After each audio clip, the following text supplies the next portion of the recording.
ಇದ್ದೇವೆ 46 ಈಗಾಗಲೇ ಸ್ಯಾಂಕ್ಷನ್ ಆಗಿದೆ. ಹಿಂದೆ ಉಳಿದಿರ್ತಕ್ಕಂಥದ್ದು 100 ಕಿಲೋಮೀಟರ್ ದೂರದಲ್ಲಿ ಉಳಿದಿರೋದೇ 100. ಸುಮಾರು ಈಗಾಗಲೇ ಕೆಲಸ ಆಗಿ 47 48 ನಾವು ಕಮ್ಯುನಿಕೇಟ್ ಮಾಡಿ ಈಗಾಗಲೇ ಕಾರ್ಯರೂಪಕ್ಕೆ ತಂದಿದ್ವಿ. ಅದನ್ನು ನಾವು ಲೋಕಾರ್ಪಣೆನೂ ಮಾಡಿದ್ದೀವಿ. ಅದಲ್ಲದೆ ಇವಾಗ ನಾವು ಕೈಗೆತ್ಕೊಂಡ ಮೇಲೆ 46ಕ್ಕೆ ಸ್ಯಾಂಕ್ಷನ್ ಕೊಟ್ಟು ಈಗಾಗಲೇ ವಿವಿಧ ಅಂತೇಳಿ ಕೆಲಸ ನಡೀತಾ ಇದೆ. ಇನ್ನೂ 32 ಸ್ಯಾಂಕ್ಷನ್ಗೆ ಬಂದಿದೆ. ಅದಲ್ಲಿದ್ದೀರಾ ಇನ್ನು 22ನ್ನ ನಾವು ಪ್ರಪೋಸಲ್ ಮಾಡಬೇಕಾಗಿದೆ. ಅದನ್ನು ಕೂಡ ಇವತ್ತು ತರೋ ಡಿಸ್ಕಷನ್ ಮಾಡಿದ್ದೀವಿ. 2 ಯಾವುದೇ ಕಾರಣಕ್ಕೆ ಅದು ಮಾಡೋಕ್ಕಾಗೋದಿಲ್ಲ, ಅಲ್ಲಿ ನಮ್ಗೆ ಜಾಗ ಸಿಗೋದಿಲ್ಲ, ಅದನ್ನು ನಾವು ಮಾಡೋಕ್ಕೆ ಯಾವುದೇ ಕಾರಣಕ್ಕೆ ಆಗೋದು LC ಗೇಟೇ ಇರಬೇಕಾಗ್ತದೆ ಅಂದರು. ಇಲ್ಲ ಅದು ಬೇಕಿಲ್ಲ ಅಂತ ಹೇಳಿ ಅಲ್ಲಿ ಒಂದು ಕಡೆ ROB ಇನ್ನೊಂದು ಕಡೆ FOBನ ಮಾಡೋದಕ್ಕೂ ಕೂಡ ನಾವು ಯೋಚನೆ ಮಾಡಿದ್ದೀವಿ. ಹಾಗಾಗಿ ಸಾರ್ವಜನಿಕವಾಗಿ ನಾವು ಇವತ್ತು ಇದಕ್ಕೆ ಒಂದು ದೊಡ್ಡ ಉತ್ತೇಜನವನ್ನು ಕೊಡ್ತಕ್ಕಂಥದಕ್ಕೆ ನಾವು ವಿವಿಧ ಹಂತದಲ್ಲಿ ನಾವು ಇದನ್ನು ತೀರ್ಮಾನ ಮಾಡಿದ್ದೀವಿ.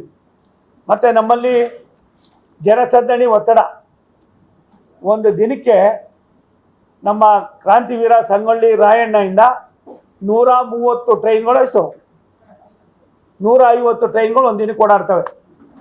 ಒಟ್ಟು ಬೆಂಗಳೂರಿನಿಂದ 300 ಟ್ರೈನ್ಗಳು ವಿವಿಧ ರಾಜ್ಯಗಳಿಗೆ, ವಿವಿಧ ದೇಶಗಳಿಗೆ, ವಿವಿಧ ಭಾಗಗಳಲ್ಲಿ ಸಂಚರಿಸ್ತಕ್ಕಂಥದ್ದು ಇಡೀ ವಿಶ್ವದಲ್ಲಿ ಐ ಥಿಂಕ್ ಮೊದಲನೇದು ಅಂತ ಕಾಣಿಸ್ತದೆ ಬೆಂಗಳೂರು. 300ಕ್ಕೂ ಮೇಲ್ಪಟ್ಟು ಟ್ರೈನ್ಗಳು ನಮ್ಮಲ್ಲಿ ಓಡಾಡ್ತಾ ಇದೆ.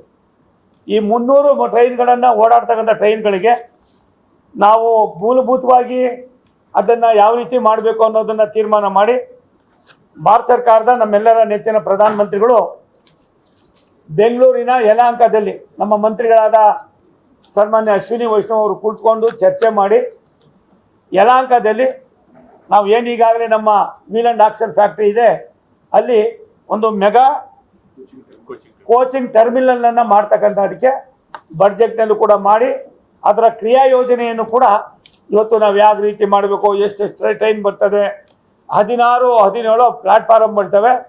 ಅಲ್ಲಿ ಕೇವಲ ಟರ್ಮಿನಲ್ ಕೋಚಿಂಗ್ ಜೊತೆಯಲ್ಲಿ ಬೇರೆ ಬೇರೆ ಇದಕ್ಕೆ ನಾವು ಯಾವ ರೀತಿ ಅದನ್ನು ರಸ್ತೆಗಳಿಗೆ ಯಾವ ರೀತಿ ಅದನ್ನು ಹೊಂದಾಣಿಕೆ ಮಾಡಬೇಕು, ಇದೆಲ್ಲವನ್ನು ಕೂಡ ಈಗಾಗಲೇ ಮಾಡಿ ಇದೊಂದು ಹೊಸ ಐತಿಹಾಸಿಕ ಕರ್ನಾಟಕದ ಜನರಿಗೆ ಒಂದು ದೊಡ್ಡ ಕೊಡುಗೆಯನ್ನು ಭಾರತ ಸರ್ಕಾರ ಸನ್ಮಾನ್ಯ ನರೇಂದ್ರ ಮೋದಿಯವರ ಪ್ರಧಾನಿಗಳ ಒಂದು ಸೂಚನೆ, ನಮ್ಮ ಮಂತ್ರಿಗಳಾದ ಸನ್ಮಾನ್ಯ ಅಶ್ವಿನಿ ವೈಷ್ಣವ್ ಅವರ ಸಂಕಲ್ಪ, ನಮ್ಮ ಅಧಿಕಾರಿಗಳ ಕಾರ್ಯದಕ್ಷತೆಯಲ್ಲಿ ಇದನ್ನು ಮಾಡೋದಕ್ಕೆ ಇವತ್ತು ಬೆಳಗ್ಗೆಯಿಂದ ಚರ್ಚೆ ಮಾಡಿದ್ದೀವಿ. ಚರ್ಚೆಯ ಜೊತೆಯಲ್ಲಿ ನಾವು ಯಲಹಂಕದ ಮೆಗಾ ಕೋಚಿಂಗ್ ಟರ್ಮಿನಲ್ಲು ವಿಶ್ವದ ಭೂಪಟದಲ್ಲಿ ಇಷ್ಟು ದೊಡ್ಡ ಪ್ರಮಾಣದಲ್ಲಿ ಆಗ್ತಾ ಇರ್ತಕ್ಕಂಥದ್ದು ಮೊದಲನೇದು. ಈ ಮೊದಲನೇದನ್ನು ನಾವು ಕಾರ್ಯರೂಪಕ್ಕೆ ತರೋದ್ರ ಮುಖೇನ ನಾವು ಯಾವ್ಯಾವುದಕ್ಕೆ ಎಷ್ಟೆಷ್ಟು ನಾವು ಕೆಲಸ ಮಾಡ್ಬೋದು ಅನ್ನೋದನ್ನು ಕೂಡ ನಾವು ಮಾಡ್ತಾಯಿದ್ದೀವಿ. ಇದಕ್ಕೆ ಬೇಸ್ಮೆಂಟು, ಫಸ್ಟ್ ಫ್ಲೋರು, ಸೆಕೆಂಡ್ ಫ್ಲೋರ್ನಲ್ಲೂ ಕೂಡ ಟ್ರೈನ್ಗಳನ್ನು ಯಾವ ರೀತಿ ತಗೊಂಡು ಹೋಗಬೇಕು, ಯಾವ ರೀತಿ ಕೆಲಸ ಮಾಡಬೇಕು, ಅದನ್ನು ರಿಪೇರಿ ಕೆಲಸ ಏನು, ಮತ್ತೊಂದೇನು, ಎಲ್ಲವನ್ನೂ ಕೂಡ ನಾವು ಇದನ್ನು ಕನ್ಸಿಡರ್ ಮಾಡ್ತಕ್ಕಂಥದ್ದು ಮಾಡಿ ನಮಗೆ ಬೇಕಾಗಿರೋದು ಜಾಗ, ನಮ್ಮ ಜಾಗ ಬಿಟ್ಟರೆ ಭಾರಿ ಕಡಿಮೆ ಇದೆ. ಅದು ಕೇವಲ ಸ್ವಲ್ಪ ಜಾಗ ಇದೆ. ಅದಕ್ಕೆ ನಮ್ಮ ಚೀಫ್ ಕಮಿಷನರು ಮಹೇಶ್ವರ ರಾಯರು ಕೂಡ ಬಂದಿದ್ದರು. ಮತ್ತು ಹೌಸಿಂಗ್ ಬೋರ್ಡ್ನಿಂದ ಒಂದು ಸ್ವಲ್ಪ ಜಾಗ ಬೇಕಾಗಿದೆ, ಸರ್ಕಾರದಿಂದನೂ ಸ್ವಲ್ಪ ಜಾಗ ಬೇಕಾಗಿದೆ, ಖಾಸಗಿದ್ದು ಒಂದಷ್ಟು ಜಾಗ ಬೇಕಾಗಿದೆ. ಇದಕ್ಕೂ ಕೂಡ ನಾವು ಈಗಾಗಲೇ ಪತ್ರ ವ್ಯವಹಾರ ಮಾಡಿ ಅದನ್ನು ಇನ್ನೊಂದು ತಕ್ಷಣವೇ ತೆಗೆದುಕೊಳ್ತಕ್ಕಂಥದಕ್ಕೂ ಕೂಡ ನಾವು ಕ್ರಮವನ್ನು ತೆಗೆದುಕೊಳ್ತಾ ಇದ್ದೀವಿ.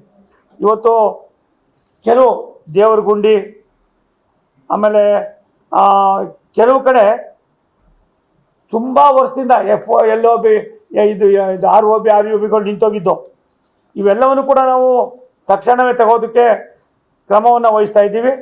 ಕ್ರಮವನ್ನು ವಹಿಸೋದ್ರ ಜೊತೆಯಲ್ಲಿ ಬೆಂಗಳೂರಿನ ಜನರಿಗೆ ರೈಲ್ವೆಯಿಂದ ಸುಧಾರಣೆ ಆಗ್ತಕ್ಕಂಥದಕ್ಕೆ ಒಂದು ದಿನಕ್ಕೆ ಬೆಂಗಳೂರಿಂದ 300 ಟ್ರೈನ್ಗಳು ಓಡಾಡೋದು ಒಂದು ಕಡೆ ಆದರೆ 2 ಲಕ್ಷ ಜನ ಪ್ರಯಾಣ ಮಾಡ್ತಾಯಿದ್ದಾರೆ. 2 ಲಕ್ಷ ಜನ ಒಂದು ಕಡೆ ಕ್ರಾಂತಿವೀರ ಸಂಗೊಳ್ಳಿ ರಾಯಣ್ಣ ರೈಲ್ವೆ ಸ್ಟೇಷನು, ಕಂಟ್ರೋನ್ಮೆಂಟು, ಮತ್ತು ಯಶವಂತಪುರ, ವೈಟ್ ಫೀಲ್ಡು, ಬೇರೆ ಬೇರೆ ವಿವಿಧ ಭಾಗಗಳಿಂದ ಇವತ್ತು 2 ಲಕ್ಷ ಜನ ಓಡಾಡ್ತಾ ಇದ್ದಾರೆ.